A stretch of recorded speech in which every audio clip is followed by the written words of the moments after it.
Ouais, je suis passé à 10h30. Mais il est passé à 3h du matin.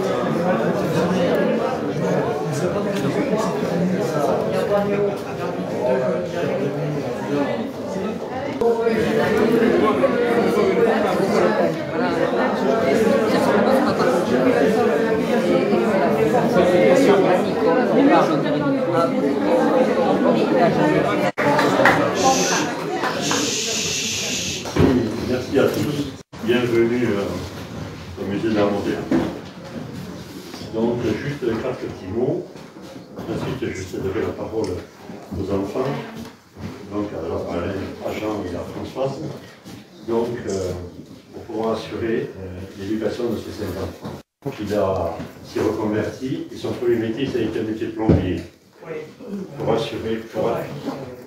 assurer l'éducation de ces 5 enfants. Étant plombier, c'est une de ses premières œuvres d'ailleurs. Ensuite, donc, intitulé Le passé guidant l'avenir, a comme élément central les sculptures de Jean-Marc, que vous pourrez voir et admirer. On y retrouve quelques-unes de ses œuvres les plus significatives. L'histoire ancienne de Corse, L'homme de la Mancha, en hommage à Jacques Brel, autour desquels sont exposées les œuvres de ses enfants. Jean-Marc sait que l'homme parle aussi avec ses yeux, le magicien de l'art tel qu'il était. Jean-Marc fait sa première découverte, fut de constater le pouvoir quasi magique du geste, lequel peut suppléer, et avec quelle éloquence, à l'insuffisance de la parole. C'est pourquoi Jean-Marc, donc, poétesse contemporaine, des origines de cordes, elles font l'écho à l'attrait particulier qu'avait Jean-Marc pour les animaux et les fables de La Fontaine.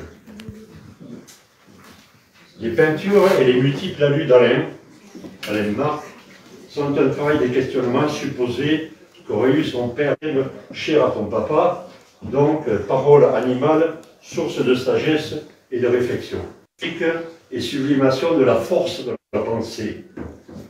Retour à la nature comme source première d'accomplissement et surtout d'inspiration, valorisant les aspirations humaines et les plus élevées en opposition à l'amoindrissement. Il dit « J'ai été amené à travailler dans la diversité, avec l'intention d'aboutir à une sorte d'écho de son père, qui, quoi que l'on dise, il lui a transmis ce talent et cette vérité. À sa manière, restera relativement faible aux différentes approches qu'il peut avoir. 3 regards qui se regardent. D'abord, vous remercier, monsieur le maire, qui est autour de vous.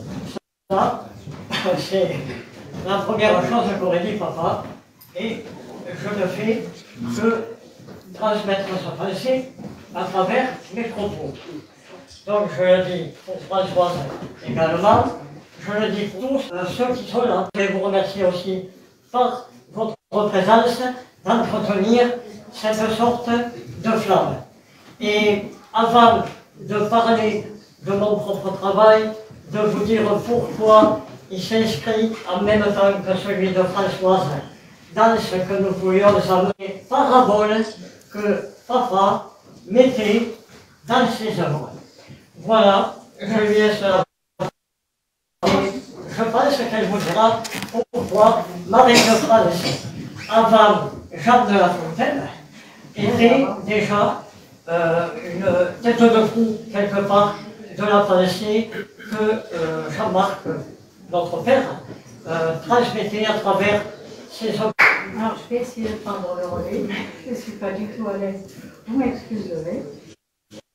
Donc si vous êtes intéressés pour connaître les fables de Marie de France, j'ai fait tout un tas de petites fiches avec les fables et la photo illustrée par mes céramiques. J'ai essayé d'être fidèle à l'esprit animalier qui transmet donc toutes les extrêmement brillante et qui n'avait peur de rien parce que à l'époque médiévale, c'est pas simple de publier son œuvre et d'y mettre à la fin des morales. Vous verrez, il y a des morales à la fin de toutes ces œuvres. Voilà, j'ai choisi aussi ces fables car elles correspondent à la fois à mon amour du monde animalier, moi déjà, les fables de Marie de France qui est le même. Ces fables font écho également au message que Jean-Marc aurait aimé faire passer et faisait passer toute sa vie, dans sa vie de sculpteur et dans sa vie de conteur. Elles y dépeignent donc à travers les animaux, l'âme humaine, la forme ou les couleurs des œuvres de papa.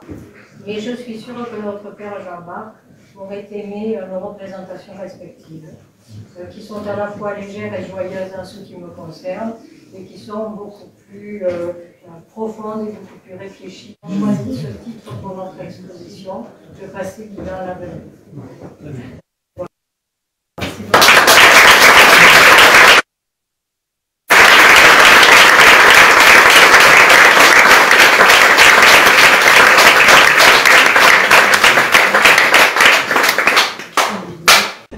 Merci beaucoup.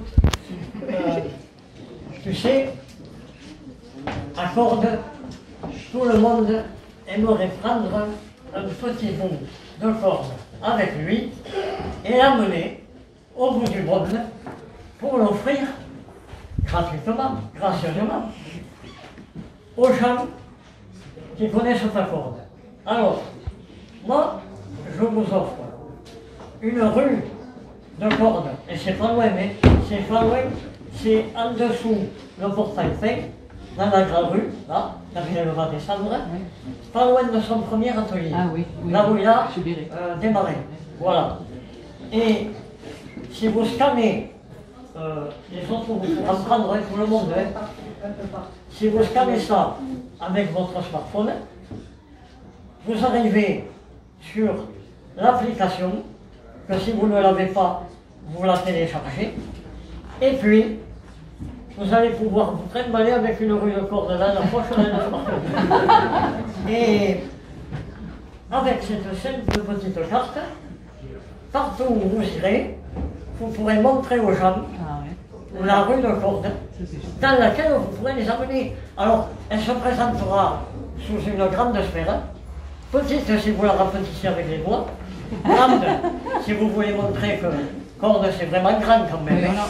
Et en plus, vous entrez dedans, vous entendrez les moineaux, les pigeons, vous entendrez même, il y en avait un qui sciait je ne sais pas quoi, quand je l'ai fait. Et voilà, un petit souvenir. Alors, peut-être quand même qu'il faudrait que je vous montre. Ça prend une minute, hein. Une minute, parce que la dernière fois ça durait 2 heures. Une minute, allez. J'ai aussi réalisé qu'ils sont dans la petite pièce au fond, en particulier, des céramiques dans l'esprit, la forme ou les couleurs des œuvres de papa qui faisait des œuvres bronzées, surtout, enfin en fer, mais en fer bronzé. Donc j'ai essayé de retrouver les mêmes tons au niveau des émaillages et au niveau de la forme. Ce qu'il faisait, j'en ai fait 2 ou 3 avec des jeux de mots, le chat rieur, etc. Comme il faisait, parce que toute la journée, il faisait des jeux de mots.